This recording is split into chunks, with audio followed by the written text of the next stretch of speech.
No fue fundada por Pedro, fue fundada por Pablo. Y considero yo que quizás ya para esos momentos se empezaban a levantar algunas cabecitas. Bueno, es que no soy yo. Se empezaron a levantar algunas cabecitas que se querían levantar, porque como Roma era la capital del imperio, y quizás ya algunos que por ser pastores ahí en la ciudad de Roma, querían ellos tomar popularidad o mayor autoridad. Y entonces Pablo viene hoy de plano y dice: la cabeza de la iglesia no es ningún hombre, la cabeza de la iglesia es Cristo Jesús. Es Cristo, la cabeza se llama Cristo, Él es el jefe. Aquí quien manda es Cristo, aquí no manda usted ni mando yo, aquí manda Cristo. Así que sus opiniones salen sobrando, sus posiciones salen sobrando. Aquí lo que vale es lo que Dios ha dicho en su santa palabra. Él es el jefe, Él es el Señor. Y cuando venimos a la iglesia, no venimos a escuchar a un cantante, no venimos a escuchar a un predicador, venimos para ver a Cristo. Cuando los magos fueron a donde Jesús había nacido, fueron a adorar a Cristo. Ahí estaba María, pero no adoraron a María. Ahí estaba José, pero no adoraron a José. Ahí estaba el burro y tampoco adoraron el burro. Adoraron a Cristo Jesús. Dijeron ellos: hemos venido para adorarle. Yo espero que en esta noche usted haya venido para adorarlo, porque Él es digno de adoración. Nuestro Cristo es digno de adoración. Aleluya. En cambio, la carta a los Colosenses cambia. Efesios, el centro es la iglesia. En Efesios, el centro es la iglesia. Y solo menciona Pablo que Cristo es la cabeza. Pero en la carta a los Colosenses, él dirige nuestra atención sobre la cabeza del cuerpo. Sobre la cabeza del cuerpo. En esta carta, aquí quien sabe, sobre va a salir esta carta es Cristo, Cristo y Cristo. El cuerpo queda en segundo plano. El cuerpo es secundario en esta carta. Porque en esta carta lo que se hace énfasis, quien se enfatiza es Cristo. Es decir, la cabeza, no el cuerpo. En Efesios se enfatiza, por eso les digo, todo en conjunto viene a ser lo que se llama la anatomía cristiana. Porque Efesios enfatiza el cuerpo, la iglesia. Pero Colosenses enfatiza la cabeza, que es Cristo. El cuerpo pasa a segundo lugar, y en esta carta es maravillosa, porque todo gira alrededor de Cristo, todo gira alrededor de Cristo, de tal manera que en esta carta se enfatiza lo que se conoce como el pleroma, es decir, Cristo es la plenitud, en Cristo habita la plenitud de Dios, Cristo es Dios y en Él habita la plenitud.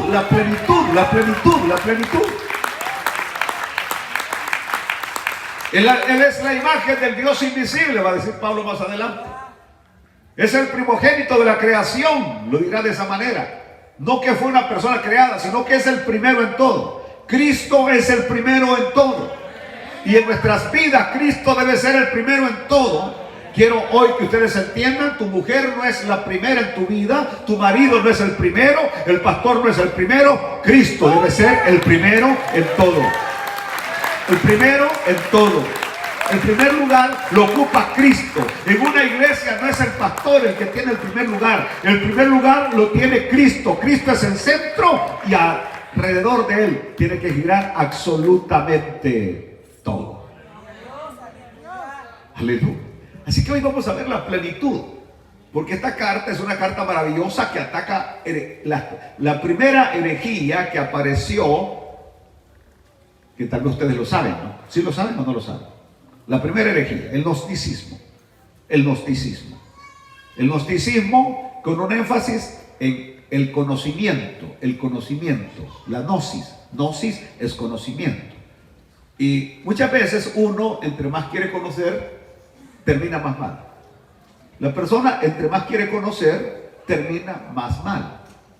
Porque yo siempre he dicho, el verdadero conocimiento nos acerca a Dios, pero el falso conocimiento nos aparta de Dios. Por eso es bien importante, yo tengo que saber qué leo, qué veo, qué videos miro. No, hay un montón de videos que no vale la pena ni gastar ni un minuto en verlos. ¿Me están oyendo? Hay videos que no vale la pena para nada, no vale la pena. Y entonces, y después andan confundidos y hermano explíqueme y hermano dígame, ¿y qué? ¿Quién tuvo la culpa de enchibolarse pues? ¿Quién le mandó que leyera ese libro? ¿Cuántas personas han venido conmigo que terminaron endemoniados leyendo el libro El vino a libertar a los cautivos? Ese libro, la gente ha terminado endemoniada. A mí me lo regalaron, leí una página y lo metí por ahí, nunca más lo volví a tocar. Porque dije, no, y o sea, o levantamos a Cristo o levantamos al diablo. Y ese libro levanta al diablo, no levanta a Cristo. Y aquí venimos para levantar a Cristo, no para levantar al diablo. Pero él venía, hermano, empecé a leer el libro y ahora estoy endemoniado, no puedo dormir. Toda aquella persona que se mete en ese terreno resbaladizo de demonios, de leer acerca de demonios, esos que les gusta mucho hablar de liberación, de guerra espiritual, terminan mal. Terminan mal porque Dios no nos ha enviado a eso. Dios nos ha mandado a adorarlo y alabarle. Adorarlo y alabarle. Bueno, entonces dije que en esta carta, los Colosenses, se enfatiza el pleroma. Una palabra, no vaya usted a llegar hoy a su casa hablando así como aquel hermano, ¿verdad? Esto que tiene talle de pleroma. No sabe ni de lo que está hablando. Entonces, no, cuidado. Pleroma significa plenitud. Enfatiza la plenitud de Cristo. La plenitud de Cristo. Ni nosotros mismos sabemos qué tan poderoso y grande es nuestro Señor y Salvador Jesucristo. Ni nosotros mismos lo sabemos. Filipenses nos muestra a la iglesia caminando sobre la tierra. El libro que acabamos de terminar nos muestra a la iglesia caminando sobre la tierra. De tal manera que ahí se enfatiza lo que se conoce como la kenosis. ¿Se acuerdan ustedes cuando hablamos de la kenosis? ¿Se acuerdan ustedes capítulo 3? Cuando habla que él siendo igual a Dios, no se atuvo a ser semejante a Dios, sino que se humilló hasta ser un siervo. Y siervo al igual que nosotros. Y tomó la cruz para salvarnos. A eso se le llama la kenosis en griego. Que significa humillación y levantamiento. Humillación y levantamiento. Nadie, escúchenlo bien, orgullosos, patéticos, nadie puede ser levantado sin pasar primero por la humillación. Primero somos humillados y después somos levantados. El asunto es que a nosotros el Señor nos humilla. El Señor es el que viene a humillarnos. Cristo no, Él lo hizo voluntariamente. Él se humilló voluntariamente. No, nosotros no. El Señor tiene que venir con un gran garrote y pegarnos un gran leñazo en la nuca. Aprendemos, no, humíllate, no eres nada, ¡pum! Y Dios viene y lo ubica a uno. Que cuando más se siente con cuello de pavo real, el Señor viene y te ubica. Ese es mi Señor Jesucristo. Alaben su nombre, Él es lindo. Ahora, a mí me ha humillado. Y no una vez, varias veces me ha humillado el Señor. Él se humilló voluntariamente. Él lo hizo como una opción voluntaria de humillarse. Se humilló voluntariamente. A nosotros no. Y téngalo usted hoy, anótelo este día. Porque si usted no se humilla, mi Señor lo va a humillar. Aleluya. Así que esto muestra a la iglesia, dije, caminando sobre la tierra. Sobre la tierra. En cambio, Filemón, cuando nosotros leemos Filemón, es una epístola maravillosa. Nos presenta a los cristianos en acción. Los cristianos hemos sido salvados y llamados por Dios para estar en acción. Nosotros no somos pasivos, somos activos. Porque en nosotros ha entrado la vida. Estábamos muertos, pero ahora tenemos vida, la vida que Cristo nos ha venido a dar. Hemos resucitado juntamente con Cristo. Estábamos muertos en delitos y pecados, pero Él vino a darnos vida y vida en abundancia, dice la palabra del Señor. Así que esa es una vida, Filemón es la vida práctica, lo que tengo que hacer. Por ejemplo, el lindo hermano que me hizo una pregunta antes de venir a este púlpito. Y me dijo, el pastor, usted que pasó por esa enfermedad, dígame cuáles son las secuelas, las consecuencias. Y yo le digo porque es probable que usted no está entendiendo a la persona que tiene a la par suya. La persona que ha pasado por la enfermedad es probable que usted ve que es otra persona la que tiene la paz. Así como lo oye, es otra persona. La persona que pasa por esa enfermedad, número 1, se vuelve más humana. Se vuelve más humana. Número 2, se vuelve más sensible. Yo antes no me quebraba por nada. Y ahora de repente, cosas que no son tan grandes me quiebran. Y así he quedado. Sin decir que hay noches que uno no duerme absolutamente nada. Insomnio. Que yo lo que hago es poner musiquita con lluvia, te las aconsejo. Pongo musiquita con lluvia y relámpagos y truenos. Los relámpagos no los veo, pero los escucho. Y ahí me voy quedando, ahí me quedo relax y me quedo dormido. Es lo que hago. He buscado mis propias estrategias para dominar las secuelas. Número 3, el mayor problema que se le da a uno es que se le olvida todo. Yo salgo de mi casa, tengo que decirle a María Teresa esto y esto, vengo y ¿qué tenía que decirle? A los 3 días me vengo a acordar. A los 3 días. Entonces, le digo esto porque va a pensar usted que la persona, yo creo que te haces la olvidadiza porque te conviene. No, se le olvida todo a uno. Y van a tener ustedes que usar mucha paciencia, tolerancia, porque son las cosas y de por vida ustedes. O sea, después de que el cerebro se quedó 3 días sin oxígeno, eso es irreversible. El cerebro nunca más va a volver a estar igual. Jamás. Pero bueno, dejemos eso ahí. Solamente se lo dije porque tal vez la pregunta del hermano puede ayudarles a muchos de ustedes que no están entendiendo a la persona que tienen a la par, porque se comporta como se comporta, porque es como es. Simple y sencillamente ha traído sus consecuencias esa enfermedad de las tinieblas. La iglesia de Colosas, hablemos un poquito de la iglesia de Colosas. ¿Saben ustedes que esta iglesia de Colosas, esta es una introducción, no estamos entrando ahorita en la palabra viva? Por eso hoy nada más es un conocimiento para que podamos saber nosotros mucho acerca de esta iglesia. Estaba situada en el mismo lugar que estaba la iglesia de la Odisea, la que aparece en el libro de Apocalipsis, capítulo 3. Estaban en la misma región. De tal manera que en el último capítulo, cuando lleguemos al último capítulo, vamos a encontrar que Pablo hace una recomendación. Y viene Pablo y recomienda y dice que esta carta se lea en la iglesia de la Odisea. Y que la carta que les mandé a los laodicenses la lean ustedes.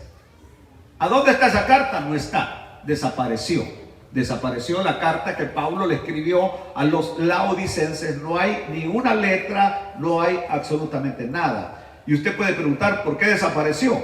Porque el Espíritu Santo se dio cuenta que lo que Pablo había escrito ahí estaba en las otras cartas y no era necesario algo repetitivo para tenerlo en la carta a la licencia, porque él ya lo había explicado en otras cartas. Por eso el Espíritu Santo permitió. Si hubiera habido algo nuevo, es decir, no nos hemos perdido de nada, porque si el Espíritu Santo hubiera sabido que la necesitábamos, la carta no se hubiera perdido. ¡Aleluya! Bueno, me tengo yo que inspirar porque ustedes hacen. Ahora, algo interesante, ahí en esa parte de Turquía, el Asia Menor, donde están las ruinas de Colosas, es increíble. Usted busca un templo en las ruinas y no hay un templo en las ruinas. ¿Qué quiere decir eso? Que nunca hubo una iglesia que se levantara, un templo cristiano que se levantara en Colosas. ¿Por qué razón? Porque la iglesia se reunía en la casa de Filemón. Ahí, en la casa de Filemón, ahí se reunía la iglesia. Hasta hoy, después que a nosotros nos ha agarrado la locura de andar construyendo templos. Pero en los principios de la iglesia no era así. La iglesia se reunía en las casas. Esos eran los templos. Ya después, ya empezaron a construir templos, a buscar propiedades, pero al principio no fue así. Ahora, de acuerdo a la historia, Pablo nunca estuvo en Colosas. Pero Pablo es el fundador.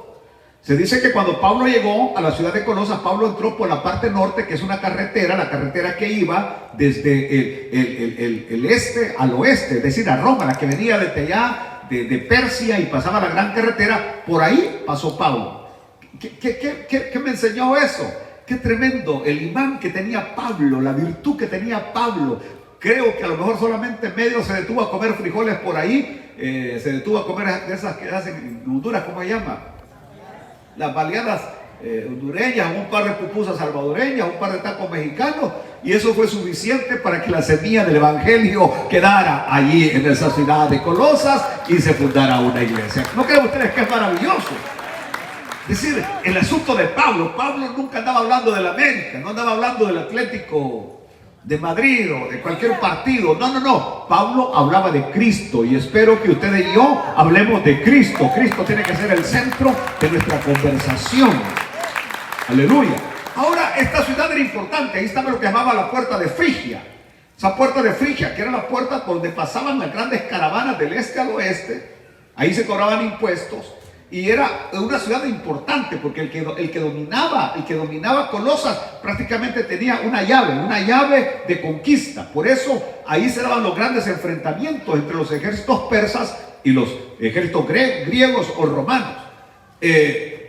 Por eso esta era una ciudad al mismo tiempo con una gran cultura, pero al mismo tiempo con un gran paganismo.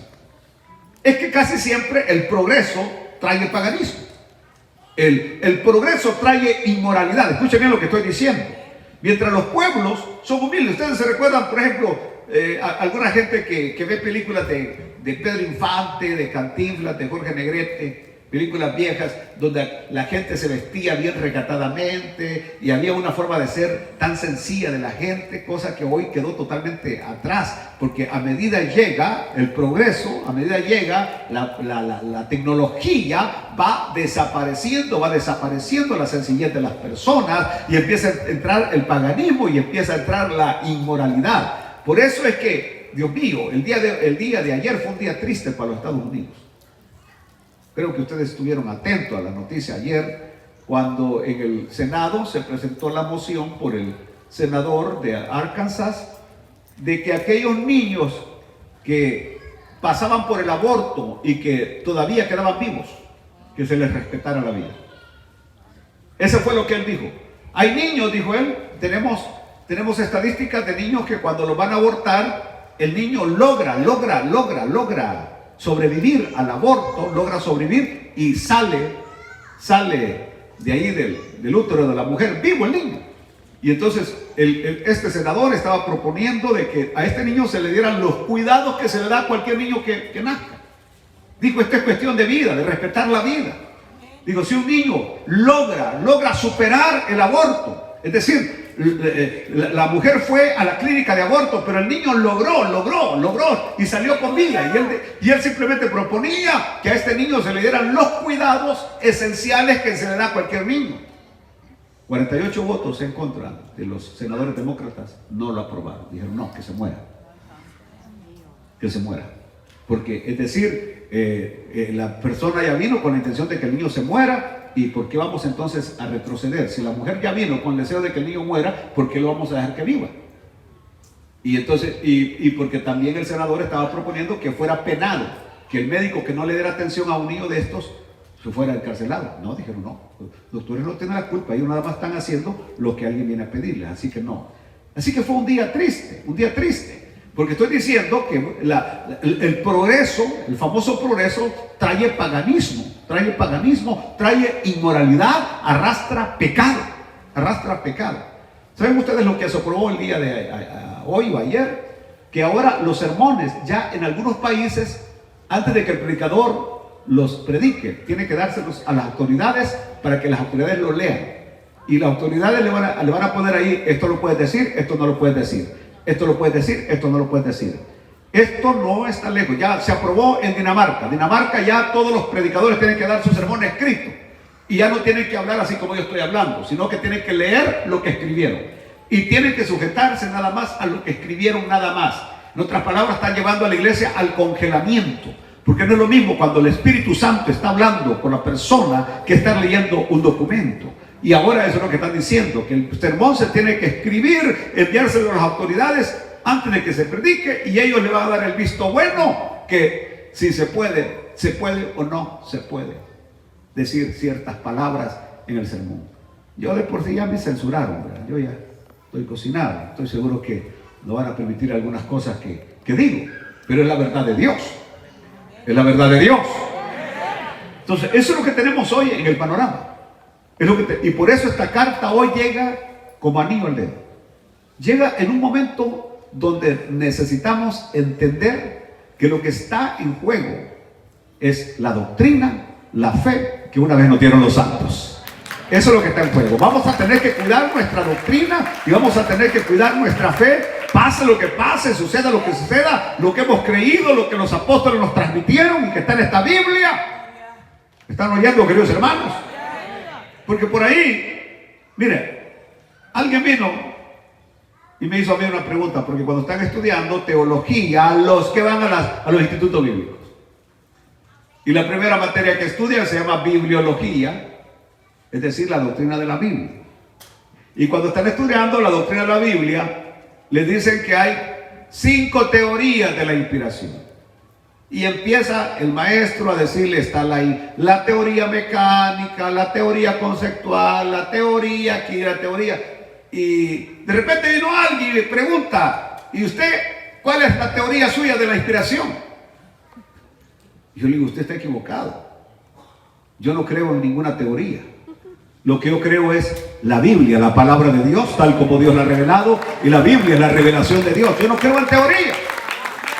Lo que estoy diciendo es que ahí le tratan de buscar 3 pies al gato teniendo 4. Porque simplemente Dios habló, Dios dijo, Dios habló, Dios dijo y punto. Ah, pero las teorías.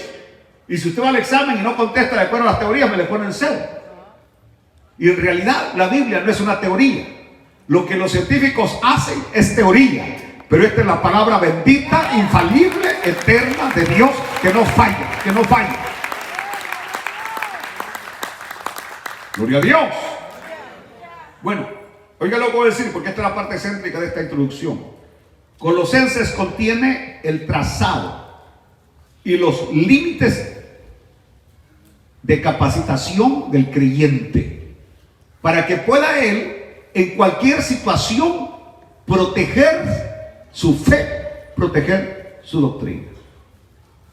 Por lo menos hoy aquí estaremos hablando de 2 extremos de los cuales, o 2 peligros que todo creyente debe protegerse, y que Colosenses nos va a enseñar esto. Nunca, jamás caigamos en extremos. Todos los extremos son peligrosos.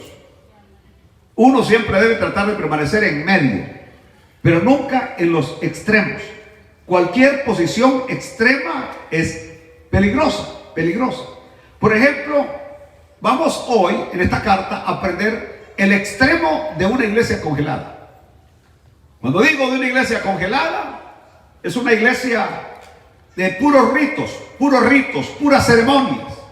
Así como San Pablo nos va a decir más adelante que nadie os juzgue en comida o bebida. Que nadie os juzgue en días de reposo. Que nadie os juzgue si guardan o no guardan el sábado. Que nadie os juzgue en lunas nuevas.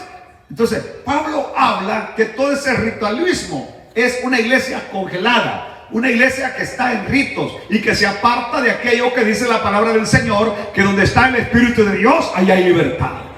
Donde está el Espíritu de Dios, allá hay libertad. El cristiano tiene que vivir en la libertad con que Cristo lo hizo libre. Y no tiene que estar sujeto a la esclavitud, al yugo de esclavitud. Entonces, por un lado están los ritos, una iglesia ritualista. Aleluya. Ustedes se acuerdan cuando iban a misa. ¿Se acuerdan ustedes cuando iban a misa? ¿En qué momento se persinaban? ¿En qué momento se hincaban? ¿En qué momento se paraban? ¿En qué momento le daban el ósculo santo a la persona que tenía la par? Es decir, todos lo sabían de memoria. Uno lo sabía de memoria porque era una iglesia ritualista. Así como algunos de ustedes que hasta tienen la silla en la que se sientan. Solo falta que le pongan nombre. No, yo estuve en iglesias cristianas evangélicas en mi país que tenían nombre en las bancas. Esta banca fue donada por la familia Álvarez y nadie se puede sentar en esta banca porque es de la familia Álvarez. Así que cuando la familia Álvarez no llegaba, nadie se sentaba en esa banca. Pobre de aquel que se sentaba en esa banca que habían donado a la familia. Increíble, increíble. Entonces, en cambio, la Biblia a mí me habla de libertad, de libertad. El cristiano, el Señor lo ha hecho libre. El Señor lo ha hecho libre. Bueno, así que por un lado está la iglesia congelada. La iglesia congelada. Y por otro lado está la iglesia evaporada. La iglesia evaporada. Esos son dos extremos. La iglesia evaporada, la que solamente es vapor. Es decir, la que es puramente religión, religión, religión, religión. Y la que es nada más filosofía, filosofía, filosofía. Ahí es puro vapor. Cuando Cristo vino a la tierra, Él dijo: yo soy el agua de vida. Y el que tomare de esta agua no volverá a tener sed. Así lo dijo mi Señor, que era el agua de vida. Él no dijo: yo soy el agua congelada. Él no dijo: yo soy el agua evaporada. Estoy hablando de los tres estados del agua. No, Él dijo: yo soy el agua que da vida. El agua que da vida. Y esto es interesante, porque cuando llegamos a Colosenses capítulo 1, versículo 27, el agua de vida es Cristo en vosotros, la esperanza de gloria. Cristo en vosotros es la esperanza de gloria. Si no lo entienden, se lo voy a decir. Cristo ha de vivir en usted. Cristo tiene que vivir en usted. Y por eso me pregunto hoy, en esta noche, para usted: ¿Cristo vive en usted? ¿En cuándo usted vive Cristo? Porque Cristo debe vivir en nosotros. Lo que quiero decir es que Cristo tiene que caminar con nosotros. Cristo tiene que dormir con nosotros. A donde quiera que vayamos, Cristo tiene que ir con nosotros. No se atreva a ir a ningún lado si Cristo no va con usted. Cristo tiene que ser el centro de su vida en todo momento, en todo lugar, en toda circunstancia. Él es el centro de su vida. Cristo en usted. Esperanza de gloria. Esperanza de gloria. Así que mi pregunta es: ¿usted cree que Cristo entraría en algunos lugares donde usted entra? ¿Que Cristo está tranquilo cuando usted va manejando a 90, 100 millas por hora? ¿Que va a ir respetando la ley? Y cuando se le están saliendo unas palabritas medio raras de su boquita, ¿o qué es lo que hay en su cabecita? ¿Cuáles pensamientos hay en su boca, en su cerebro? Entonces, eso es lo que Pablo nos va a enseñar hoy en esta carta. Que Cristo tiene que ser el centro de nuestra vida, el eje sobre el cual está dando vueltas la rueda. El eje, Él es el centro, el eje.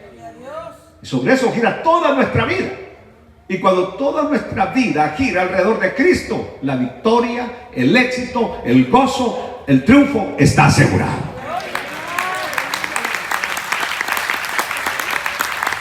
Es decir, ¿vivimos con fe o sin fe?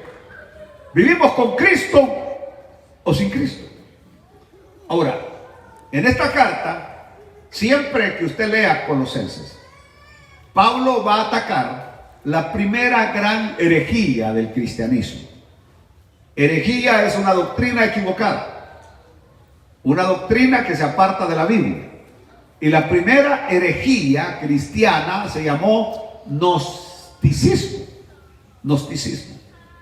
Los gnósticos, y que estaban asentados en esta ciudad, ellos enseñaban, van a encontrar una palabra que ahorita no voy a ampliar porque en el camino vamos a hablar mucho de esto, de los eones. De los eones. Y que al principio hubo uno que creó y otro que creó, y que por último vino Cristo, el último eón. Es decir, vamos a hablar un montón de cosas que si no las entiende, no va a entender el significado de la carta. Y Pablo va a decir categóricamente: Jesús era verdaderamente hombre, pero también verdaderamente Dios. Y es el único mediador entre Dios y los hombres. Entonces, voy a terminar. El punto es, esta carta nos va a enseñar que usted no le puede agregar nada a Cristo, ni le puede quitar nada a Cristo. El cristianismo, en resumen, es Cristo Jesús.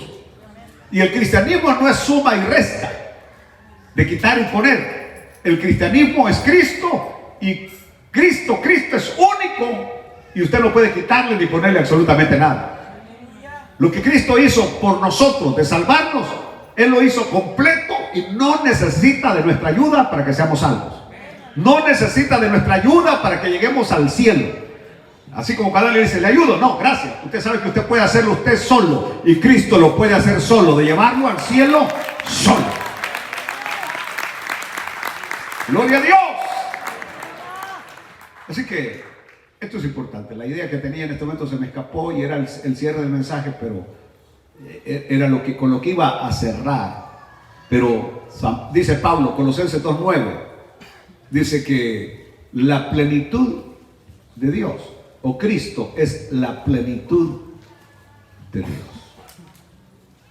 En otras palabras, cuando los apóstoles y aquellos discípulos veían a Cristo, porque en Él habita corporalmente toda la plenitud de la deidad.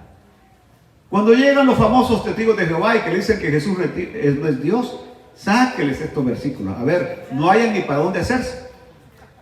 Porque ahí está declarando que en Él habita corporalmente toda la plenitud de la deidad. En otras palabras, Jesús es Dios.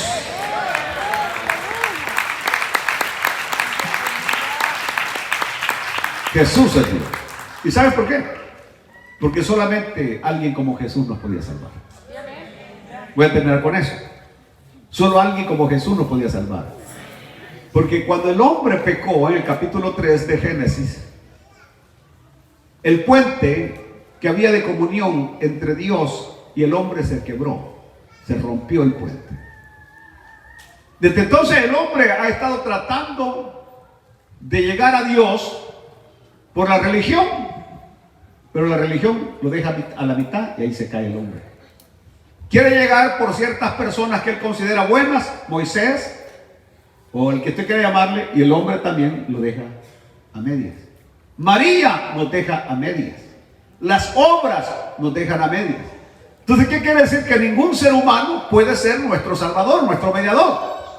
Por el otro lado tenemos a Dios. Ahí están los ángeles. Los ángeles quieren ayudarnos, pero los ángeles nada más llegan hasta en medio tampoco. No pueden llegar hasta el lado del hombre. En cambio, Cristo, que es Dios por un lado y hombre por el otro lado, Cristo une el puente.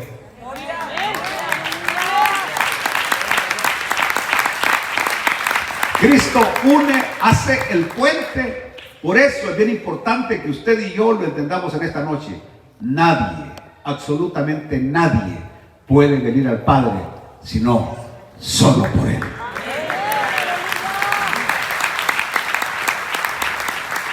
Póngase de pie, por favor. Esta es la introducción de la carta. Nada más. Algunos 2 o 3 detalles que se me olvidaron. Ya les dije que fulano hace que se le olvide a uno muchas cosas. Primero Dios para otro mensaje. Si Dios me da vida, lo voy a recordar y se los voy a compartir. Pero hoy, Padre, te damos gracias. Te damos gracias por tu bondad y te damos gracias por tu misericordia, Señor. Gracias por tenernos en tus manos. Estamos escondidos en Cristo, en Dios, y Satanás no nos puede encontrar porque estamos escondidos en Cristo, en Dios. Yo te pido que protejas, que cuides a cada uno de estos pequeños. Dios mío, mira que estamos siendo bombardeados con doctrinas que muchas veces nos libramos de una y caemos en otra. Señor, permítenos, Padre mío, mantenernos firmes en la doctrina bíblica, la que heredaron los santos, Padre, en el nombre de Jesús. Amén. Eso es lo que iba a decir y se me había olvidado y ahorita me acordé. En estos 40 años que tengo de predicar el Evangelio, lo voy a cumplir hoy en marzo, si todavía llego ahí, Dios me ha librado de tantas falsas doctrinas. Pero algunas veces, apenas el Señor me ha librado de una falsa doctrina y aparece otra falsa doctrina que se ve llamativa, que se ve bien de colores, y el Señor en su misericordia me vuelve a librar. Yo digo, gracias a Dios. Y aparece otra y aparece otra. Lo que estoy diciendo es, esto es de nunca acabar. De nunca acabar. Por eso debemos de estar como los atalayas, los vigilantes, atentos para guardar la verdadera palabra del Señor. Sé que nadie levantó su mano, pero a mí debe preguntar si alguna persona no tiene al Señor. Quiero invitarle que hoy en esta noche le entregue su vida a mi Señor Jesucristo. ¿Hay alguien en esta noche que le entregue su vida al Señor, que se dio cuenta que no hay otro camino, que no hay otra verdad, que solo Cristo es la vida? Que si usted quiere llegar al cielo, tiene que ser solo y a través de Jesús. No hay alternativa, no hay opción.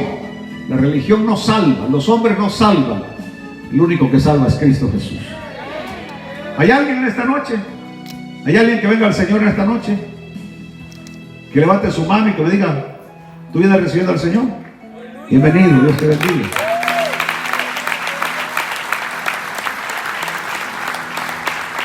¿Usted también?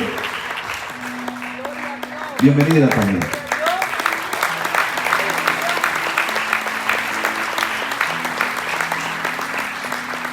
Si hay alguna persona más en esta noche, todavía tengo fuerzas para orar por usted. Ponerlo en las manos de Dios, depositarlo en las manos de Dios. ¿Hay alguien que quiera hoy rendirle su vida al Señor? Bueno, quiero pedirles que levanten su mano al cielo, que cierren sus ojos y que repitan en voz alta, con fuerza, estas palabras, que digan: ¿alguien va viendo al Señor? Usted también con la de su hermanita, vaya.